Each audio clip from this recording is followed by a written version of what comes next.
파커 파머가 쓴 비통한 자들을 위한 정치학이란 책 중에서 로자 파커스의 결정 관련 부분 한번 읽어보겠습니다.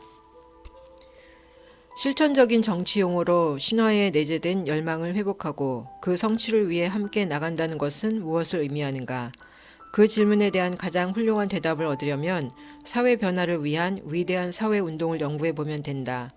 상황의 변화를 일으킨 운동, 연대기적으로 잘 정리되어 있어서 정치의 마음에 대해 쓰인 역사에 가장 가까운 곳을 제공해주는 운동 말이다. 예를 들면 여성의 권리를 위한 국제운동, 남아프리카, 동유럽, 그리고 라틴 아메리카의 해방운동, 20세기 미국의 민권운동, 1776년에 시작되어 끝없이 이어지는 이른바 미국적 민주주의 운동, 이 중대한 변화의 과정의 역사는 단순한 사실 한 가지를 가리킨다. 비전과 현실의 간극에서 가장 고통받는 사람들이 비전과 에너지를 일으켜내지 못하면 인류가 직면하는 도전에 진전이 거의 이루어질 수 없다는 것이다. 사회 변화는 소외되고 주변화되고 억압당하지만 절망에 빠지지 않는 사람들에 의해서 점화된다.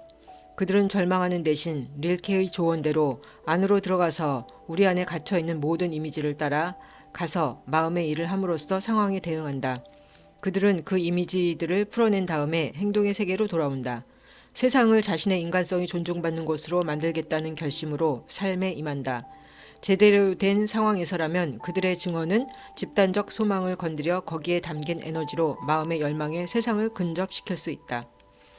사회운동의 첫 번째 단계는 내가 로자 파커스의 결정이라고 부른 것에서 찾을 수 있다. 분명히 말하건대 로자 파커스는 미국의 민권운동을 혼자서 시작하지 않았다. 그녀는 압박받는 아프리카계 미국인의 긴 행렬의 공적 우상이 되는데 그들은 외적으로는 문화적 제도적 인종주의에 갇혀 있으면서 내적으로는 자유로운 자신이라는 갇혀있는 이미지를 지니고 있었다.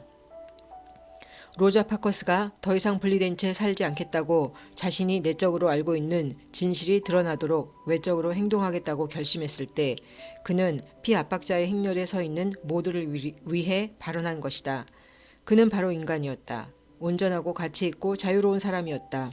1955년 12월 1일 엘라바마주 몽고메리에서 버스에 앉아있던 로저가 백인에게 자리 양보를 거절했을 때 운동으로 점화하겠다는 생각을 그녀의 머리에 갖고 있진 않았다. 로자 파커스의 유명한 말을 다시 인용하자면 그녀는 몸이 아니라 영혼이 지쳐 있었기 때문에 그 버스에 앉아 있었다. 모자란 사람으로 취급받는 것에 동의하는 데 지쳐 있었던 것이다. 물론 그녀는 사회적 관심을 공유하고 비폭력적인 사회 변화를 믿는 공동체의 맥락 속에서 행동했다. 무엇보다도 파크스는 유색인종의 전진을 위한 전국연합의 몽고메리 지회 간사로 일했고 비폭력, 전략 및 전술에 관한 하이랜더 민족학교의 대화에 참석한 적이 있다.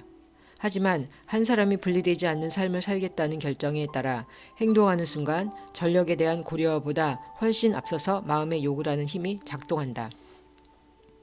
그런 결정을 하려면 개인적으로 위험을 감수해야 하는 경우가 많다. 평판, 친구, 생계, 그리고 때로는 생명을 잃을 수도 있는 것이다. 우리의 행동이 뭔가 커다란 것을 촉발하리라는 가능성을 계산해서 그런 위험을 무릅쓸 용기가 솟구치는 것이 아니다. 누군가가 내 편이 되어준다거나 우리가 하는 일이 커다란 에너지를 분출시킬 것이라는 보장이 전혀 없다. 다만 한 가지는 보장되어 있다.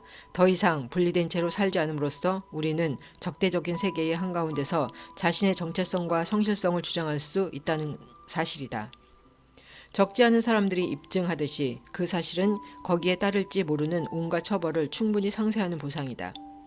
자리를 양보하지 않으면 감옥에 넣겠다는 경찰에게 로자가 말한 것처럼 그렇게 해도 괜찮다. 그녀는 다음과 같이 놀라운 말을 했다. 당신들이 돌과 철로 만든 감옥이 내게 무슨 의미가 있을 수 있겠는가? 내 마음속에 갇혀있던 참 자아의 이미지에 따라 행동함으로써 나는 당신들이 만든 감옥보다 훨씬 더 나쁜 감옥에서 나를 해방시켰다. 로자 파커스 그리고 그녀와 비슷한 다른 사람들은 처벌의 개념을 바꿈으로써 개인의 중대한 위험을 감수할 용기를 냈다. 그들 모두 이해하게 된 것이 있다. 다른 사람이 내게 가하는 어떠한 처벌도 자신이 왜소해지는 것에 공모함으로써 스스로에게 가하는 처벌보다 더 클 수는 없다. 더 이상 분리된 채 살지 않겠다는 결정은 자신의 삶을 마음의 명령에 일치시킴으로써 음모를 종식시키겠다는 결정이다. 고립된 개인들이 제각각 자신의 진실에만 충실하겠다고 결심한다면 그 수가 아무리 많다고 해도 사회운동이 지탱될 수 없음이 분명하다. 따라서 사회 변화를 위한 운동은 더 이상 분리된 채 살지 않겠다는 심오한 내면의 결정과 함께 시작되어 추종자, 에너지, 조직, 실제적 지식, 매력 등을 확보해야 한다.